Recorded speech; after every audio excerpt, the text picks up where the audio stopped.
प्रिय बच्चों नमस्कार। भूगोल पाठ का जो अगला पाठ है दो का, आज हम दो का पाठ पढ़ाएंगे। एक का पाठ का मैंने प्रश्न भेज दिए है, मैं भेज दूंगा, आप उनको कर लेना। दो का पाठ है हमारा भारत का भौतिक स्वरूप। भारत का भौतिक स्वरूप। अब देखो यहाँ से शुरू होता है। जैसा कि आप जानते हैं कि भारत विभिन्न स्थलाकृतियों वाला एक विशाल देश है। आप किस प्रकार के क्षेत्रफल भूभाग में रहते हैं, मतलब किस प्रकार के क्षेत्रीय भूभाग में रहते हैं, पुस्तक वाले ने पूछा है। स्वाभाविक है कि हम मरुस्थल में रहते हैं। थार का मरुस्थल है ना हमारा राजस्थान, हमारा जो झुंझुनू जिला है बच्चों, वो भी मरुस्थल में ही आता है, इसलिए हम थार के मरुस्थल में रहते हैं, मरुस्थलीय क्षेत्र में रहते हैं। यदि आप मैदानी क्षेत्र में रहते हैं तो आप वहाँ के दूर तक फैले विशाल मैदानों से परिचित होंगे, और यदि पर्वतीय क्षेत्र के निवासी हैं तो आप पर्वतीय ढलानों और घाटियों से भली भांति परिचित होंगे। वास्तव में हमारे देश में हर प्रकार की भू आकृतियाँ पाई जाती हैं। हमारे देश में पर्वत, पठार, मैदान, मरुस्थल, द्वीप, तटीय जो क्षेत्र है वो सब प्रकार के अलग अलग भू आकृतियाँ हैं, जैसे पर्वत, मैदान, मरुस्थल, पठार और द्वीप समूह। आप ये सोच रहे होंगे कि यह विभिन्न प्रकार की भू आकृतियाँ कैसे बनी। अब हम भारत की मुख्य भू आकृतियों की विशेषताओं और उनकी संरचनाओं के बारे में जानेंगे बच्चों। यहाँ विभिन्न प्रकार की शैलें पाई जाती हैं। शैल मतलब चट्टान, जिनमें से कुछ संगमरमर की तरह कठोर होती हैं, जिसका प्रयोग ताजमहल के निर्माण में हुआ है, एवं कुछ सेलखड़ी की तरह मुलायम होती है। सेलखड़ी होता है ना अपने घिया पत्थर आदि, इस प्रकार इसका प्रयोग टेल्कम पाउडर बनाने में होता है। एक स्थान से दूसरे स्थान पर मृदा के रंगों में विभिन्नता पाई जाती है, क्योंकि मृदा विभिन्न प्रकार की शैलों से बनी होती है।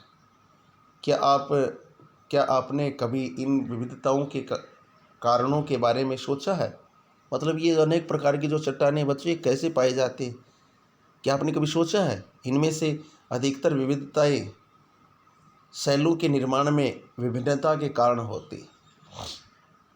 भारत एक विशाल भूभाग है। इसका निर्माण विभिन्न भूगर्भीय कालों के दौरान हुआ, जिसने इसके ऊंचाउचों को प्रभावित किया है। ऊंचाउच होते हैं रिलीफ, मतलब ऊंचे नीचे स्थान, अलग अलग भौगोलिक क्षेत्र। जैसे भूगर्भिक निर्माण के अतिरिक्त कई अन्य प्रक्रियाएं, जैसे अपक्षय होता है टूटना, बिखरना, विखंडित होना, अपरदन कटाव तथा निक्षेपण मतलब जमाव के द्वारा वर्तमान ऊंचाउचों का निर्माण तथा संशोधन हुआ है। तो बच्चों देखिए, हमारी जो भूआकृति है, हमारे जो स्थल हैं, ये कभी स्थायी नहीं रहते। इनमें अवसर होता है टूटना, बिखरना, फिर उसके बाद में उनका अपरदन होता है, अर्थात एक स्थान से जो दूसरे स्थान पर वो परिवर्तित हो जाते हैं, और जहाँ जिस स्थान पर जमा होते हैं उसे निक्षेपण कहा जाता है। तो अपक्षय, अपरदन और निक्षेपण, ये ऐसे तीन प्रक्रियाएं हैं। इन्हें पृथ्वी की भारी शक्तियाँ भी कहा जाता है।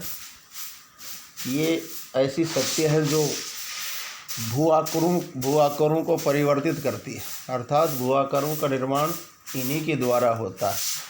और साथ ही साथ कुछ भू आकार ऐसे भी हैं जो इन्हीं प्रक्रियाओं के द्वारा नष्ट हो जाते हैं।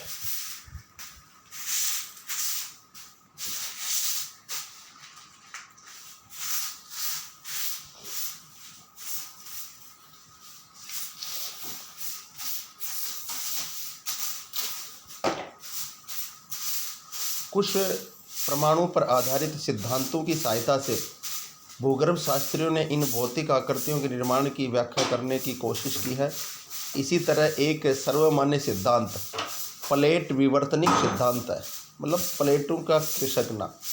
इस सिद्धांत के अनुसार पृथ्वी की ऊपरी परपटी 7 बड़ी एवं कुछ छोटी प्लेटों से बनी रहती है। ये प्लेट भूगर्भिक प्लेटें होते हैं बच्चों, जो पृथ्वी के ऊपरी भाग से लेकर के अनुमानतः 100 से 200 किलोमीटर मोटी जो गहराई तक होती है। प्लेटों की गति कारण प्लेटों के अंदर एवं ऊपर की ओर स्थित महाद्वीपीय शैलों में दबाव उत्पन्न होता है। इसके परिणाम स्वरूप वलन मतलब वलय, मोड़, भ्रंशीकरण, नष्ट होना एवं ज्वालामुखी क्रियाएं होती है। सामान्य तौर पर इन प्लेटों की गतियों को, देखो ये प्लेटें हैं बच्चों, ये अभिसारी परिसीमा मतलब एक प्लेट दूसरी की ओर आ रही है या नीचे धंसती जाती है। दूसरी एक जो अपसारी, जो एक प्लेट दूसरे प्लेट से विपरीत दिशा में जाती है। और रूपांतरित प्लेट, ये जो नीचे चित्र दिया है, जो अलग अलग दिशाओं में गति करना, ये प्लेटों की विभिन्न गतियाँ हैं।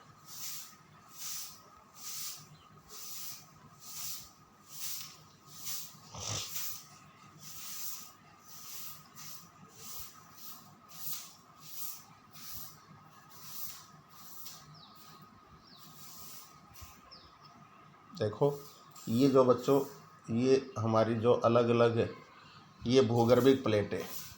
जैसे यूरेशियन प्लेट, जो देखो ये यूरेशियन प्लेट, फिर उसके अफ्रीकी प्लेट, प्रशांत महासागरीय प्लेट, फिर उसके बाद अंटार्कटिका प्लेट, ये अलग अलग जो प्लेटें हैं। और एक है हमारी इंडो ऑस्ट्रेलियन प्लेट, भारत और ऑस्ट्रेलिया के जो भूभाग स्थित है इसमें इंडो ऑस्ट्रेलियन प्लेट।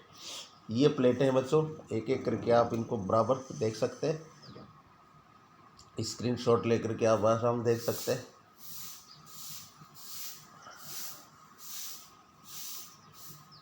बाकी अगली क्लास में पढ़ाऊंगा मैं विस्तार से इसी को। धन्यवाद।